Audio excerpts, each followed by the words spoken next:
नमस्कार, स्वागत है आपका अपना जिला के प्राइम बुलेटिन में। आपके साथ मैं हूं अरीबा सिद्दीकी। खबरों को विस्तार से जानने के लिए अपना जिला.co.in पर विजिट करें। आइए नजर डालते हैं मेरठ और आसपास के शहरों की बड़ी खबरों पर। ईरान पर अमेरिका और इजराइल के हमलों के बाद बढ़ते तनाव को देखते हुए उत्तर प्रदेश के कई परिवार गहरी चिंता में हैं। जानकारी के मुताबिक बाराबंकी जिले के 1 दर्जन से अधिक परिवारों के छात्र और कुछ रिश्तेदार ईरान में फंस गए हैं। बताया जा रहा है कि ये लोग ईरान के धार्मिक और शैक्षणिक केंद्र कुम शहर में फंसे हुए हैं।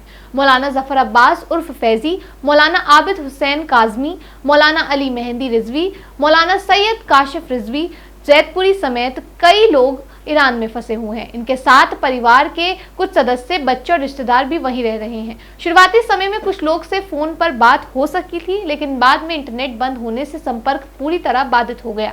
बाराबंकी में परिवारजन मस्जिदों में इकट्ठा होकर अपने प्रियजनों की सलामती के लिए दुआ कर रहे हैं। वहीं केंद्र सरकार से अपील कर रहे हैं कि ईरान में मौजूद भारतीय नागरिकों की सुरक्षा सुनिश्चित की जाए और जरूरत पड़ने पर उन्हें सुरक्षित भारत लाने की व्यवस्था की जाए। परिजनों का कहना है कि अंतर्राष्ट्रीय हालात को देखते हुए कुछ समय रहते ठोस कदम उठाना बेहद जरूरी है। मेरठ के गंगानगर स्थित IIMT विश्वविद्यालय में एक छात्र के साथ मारपीट का मामला सामने आया है। पीड़ित पक्ष ने पुलिस से आरोपियों के खिलाफ सख्त कार्रवाई की मांग की है। आरोप है कि 27 फरवरी को बिहार के रहने वाले छात्र जिशान के साथ कुछ छात्रों ने मारपीट की। बताया जा रहा है कि छात्र नमाज के लिए जा रहा था। उसी दौरान किसी बात को लेकर हुई नोकझोंक को लेकर छात्रों को गुट ने उसे घेरकर पीट दिया। घटना के विरोध में पीड़ित पक्ष ने SSP ऑफिस पहुंचकर धरना दिया और IIMT यूनिवर्सिटी बॉयकॉट के नारे लगाए। उन्होंने मामले में FIR दर्ज करने, विश्वविद्यालय परिसर में लगे CCTV कैमरों की फुटेज के आधार पर आरोपियों को पहचान और गिरफ्तारी की मांग की है। साथ ही छात्र को सुरक्षा उपलब्ध कराने की भी मांग उठाई गई है। फिलहाल पुलिस अधिकारी का कहना है कि शिकायत के आधार पर मामले की जांच की जा रही है। जांच के बाद आवश्यक कानूनी कार्रवाई की जाएगी। यूपी के बुलंदशहर से बड़ी खबर सामने आ रही है। नगर कोतवाली क्षेत्र के मोहल्ला शेख सराय में 19 फरवरी को हुई हर्ष फायरिंग के मामले में पुलिस ने बड़ी कार्रवाई करते हुए 9 दिन बाद फायरिंग करने वाले बाल अपचारी और उसके पिता को गिरफ्तार कर लिया है। वहीं घायल मासूम अभी भी हायर सेंटर में जिंदगी और मौत से जूझ रहा है। लाइसेंसी पिस्तल के मालिक, उसके पिता को भी गिरफ्तार किया गया है। घटना में इस्तेमाल हुई लाइसेंसी पिस्तल बरामद कर ली गई है। दोनों के खिलाफ संबंधित धाराओं में मुकदमा दर्ज कर आगे की कार्रवाई की जा रही है। थाना कोतवाली नगर में विगत दिनों एक हर्ष फायरिंग की घटना कारित हुई थी, जिसमें एक शादी के कार्यक्रम में भात के दौरान एक हर्ष फायरिंग में एक 9 वर्षीय बच्चे को गोली लग गई, जिसे तत्काल स्थानीय अस्पताल में भर्ती कराया गया और फिर वहां से वो हायर सेंटर रेफर हुआ। वर्तमान में उसकी हालत जो है वो नियंत्रण में है और इस संबंध में जो बच्चे के परिजनों द्वारा प्रारंभिक सूचना के आधार पर मुकदमा संगत धाराओं में पंजीकृत किया गया है और 2 नामजद के विरुद्ध मुकदमा था, जिसमें एक जो है बाल अपचारी है और एक अन्य जो है उसका पिता। दोनों पिता को हिरासत में लेकर पूछताछ की गई और इसके द्वारा जो है इसकी निशानी पे जो पिस्टल यूज किया गया था वो बरामद हुआ है और इसको जो है न्यायिक अभिरक्षा हेतु न्यायालय भेजा गया। मेरठ के दौराला थाना क्षेत्र में एक निजी अस्पताल में इलाज के दौरान बैंक कर्मी की पत्नी की मौत के बाद जमकर हंगामा हो गया। परिजनों ने अस्पताल स्टाफ और गलत इंजेक्शन लगाने का आरोप लगाया है, जबकि अस्पताल प्रबंधन ने आरोपों को सिरे से खारिज कर दिया है। जानकारी के मुताबिक विकास की पत्नी प्रवेश को रविवार सुबह करीब 5 बजे नेशनल हाईवे 58 स्थित SDS ग्लोबल अस्पताल में इलाज के लिए भर्ती कराया गया था। परिजनों का आरोप है कि अस्पताल स्टाफ ने महिला को इंजेक्शन लगाया, जिसके बाद उसे घर ले आए। परिवार का कहना है कि घर पहुंचने के कुछ ही देर बाद महिला की हालत अचानक बिगड़ गई और उसकी मौत हो गई। मौत की सूचना मिलते ही परिजन शव को लेकर अस्पताल पहुंचे और हंगामा करते हुए संबंधित कर्मचारियों के खिलाफ कार्रवाई की मांग की। उनका आरोप है कि गलत इंजेक्शन लगाने से ही महिला की जान गई है। वहीं अस्पताल संचालक मनोज कुमार गोयल ने आरोपों को निराधार बताया। उनका कहना है कि महिला पहले से ही किडनी की गंभीर बीमारी से पीड़ित थी। ड्यूटी पर मौजूद डॉक्टर वसीम ने उसकी नाजुक हालत को देखते हुए उसे उच्च केंद्र पर रेफर करने की सलाह दी थी। थाना प्रभारी सुमन कुमार सिंह के अनुसार परिजनों ने लिखित में किसी भी प्रकार की कानूनी कार्रवाई न करने और पोस्टमार्टम न कराने की बात कही है। इसके बाद शव को बिना पोस्टमार्टम कराए घर ले जाया गया।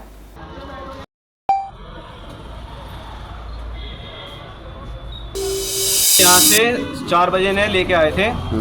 लाने के बाद जो है कंपाउंडर बैठा था, डॉक्टर यहाँ पे नहीं था। डॉक्टर की गैर हाजिरी में कंपाउंडर ने दवाई दी, जिसके कारण उनकी जीभ बैठने लगी यहीं पे। उनका जो है यूरिन भी निकल गया डॉक्टर के अभद्र व्यवहार के कारण। उन्होंने जो है कहा कि इनको डायनामिक्स है और वगैरह वगैरह, उनको यहीं पे डरा दिया। फिर उन्होंने उनका दिल घबराने लगा। वे बोली कि हमको घर लेके चलो। हम जैसे ही घर लेके पहुँचे, घर जाते के साथ ही उनकी जीभ जो है जुबान ऐठने लग गई। उसके तुरंत बाद हम उधर से लेके चले। आते आते रास्ते में जो हमारे डेथ हो गई। फिलहाल वक्त हो चला है एक छोटे से ब्रेक का। ब्रेक के बाद नजर डालते हैं कुछ और खबरों पर। Swami Vivekanand Subharti University, one of the leading universities of North India. 250 acres campus, 220 plus professional and vocational programs, 20,000 plus students, state of the art infrastructure. Come and give wings to your career with Swami Vivekanand Subharti University, where education is a passion. NH58, Meerut, Delhi, NCR. Break के बाद स्वागत है आपका। मेरठ के थाना Sardhana police और स्वाट team ने फर्जी तरीके से धोखाधड़ी कर पैसे हड़पने वाले गैंग का पर्दाफाश किया है। पुलिस ने गैंग के सरगना समेत 4 आरोपियों को गिरफ्तार किया है। बता दें, ये गिरोह खुद को दिल्ली का बड़ा कारोबारी बताकर दुकानदारों और जमीन मालिकों को झांसे में लेता था। आरोपी जमीन खरीद फरोख्त का लालच देकर लोगों से टोकन मनी के नाम पर लाखों रुपए ठग लेता था। पुलिस ने मामले में जशवीर उर्फ गुप्ता उर्फ शर्मा, दीपक उर्फ रोहित, गुलहसन उर्फ गुलफाम उर्फ रवि और जगमोहन को गिरफ्तार किया है। आरोपियों के खिलाफ थाना सरदना में धोखाधड़ी समेत विभिन्न धाराओं में मुकदमा दर्ज है। पुलिस के अनुसार गैंग का मुख्य सरगना जशवीर तोमर है, जो खुद को बड़ा सेठ बताकर जमीन खरीदने की डील करवाता था और अपने साथियों के साथ मिलकर लोगों से पैसा ठगता था। गिरफ्तार आरोपियों से पूछताछ जारी है। काम है। देखिए, थाना सरदना द्वारा बड़ी प्रयासरत तरीके से एक लैंड फ्रॉड का जो गिरोह है उसका पर्दाफाश किया गया है। इसमें मुख्य जो 4 पार्टी रहती थी वो इनकी रहती थी। जैसे कि एक पार्टी जब जाती थी किसी एक व्यक्ति को चिन्हित करके, कोई दुकानदार या प्रॉपर्टी डीलर को चिन्हित करके उसको जमीन का लालच देती थी, वह बी पार्टी एक खरीदार बनती थी, वह सी पार्टी इनकी जो है वो बेचने वाली एक पार्टी बनती थी, सेलर बनती थी।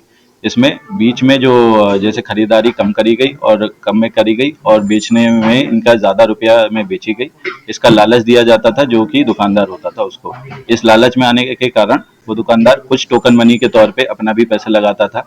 जब ये पैसा इनकी सी पार्टी तक, जो कि बेचने वाली पार्टी है, ज़मीन बेचने वाली जो सेलर है, उस तक पहुंच जाता था, उसके बाद ये लोग गायब हो जाते थे और अपने अपने मोबाइल फ़ोन बंद कर लेते थे।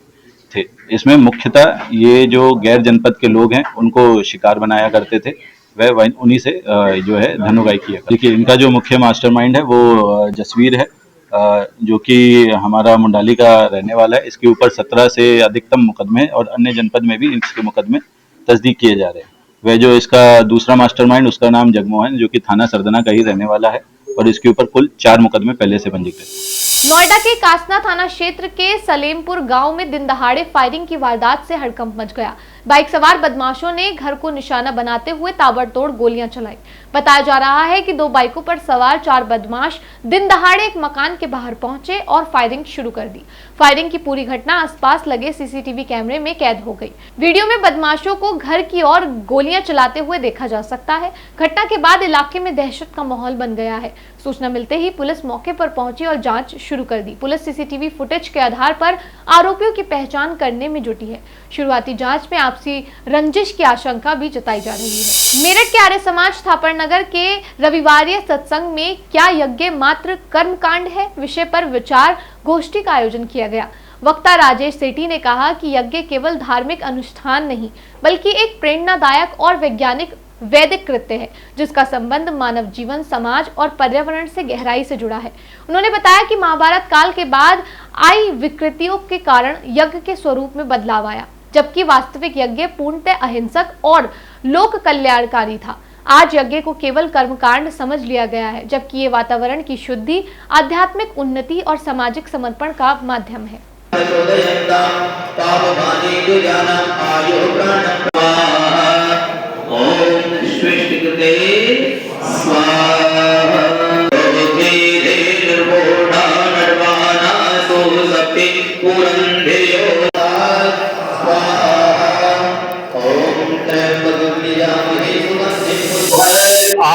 हमारे यहाँ एक विशेष कार्यक्रम है। हमारे यहाँ अमेरिका डल्लास से डॉक्टर राजेंद्र प्रताप गांधी एवं उनकी पत्नी डॉक्टर नीलू गांधी, जो कि पूर्व में मेरठ के वासी थे तथा वहां रह रहे हैं, यज्ञ करने के लिए विशेष रूप से आर्य समाज में पधारे हैं और वह आज अपनी जड़ों से जुड़े हुए वहां रहते हुए भी वहां पर भी निरंतर आर्य समाज का कार्य कर रहे हैं। इसी भावना से आज हम यहाँ पर अन्य चिकित्सक भी यहाँ आए हुए हैं, सभी लोग यज्ञ कर रहे हैं। तत्पश्चात यज्ञ का क्या महत्व है इस पर यहाँ पर परिचर्चा होगी। इसमें बताया जाएगा कि यज्ञ का जीवन में क्या महत्व है। अपना जिला के प्राइम बुलेटिन में फिलहाल इतना ही। मेरठ और आसपास के शहरों की बड़ी खबरों के लिए अपना जिला से जुड़े रहें और चैनल को सब्सक्राइब करना ना भूलें। खबरों को विस्तार से जानने के लिए हमारी वेबसाइट apnaZilla.co.in पर विजिट करें। फिलहाल हमें दीजिए इजाजत। नमस्कार।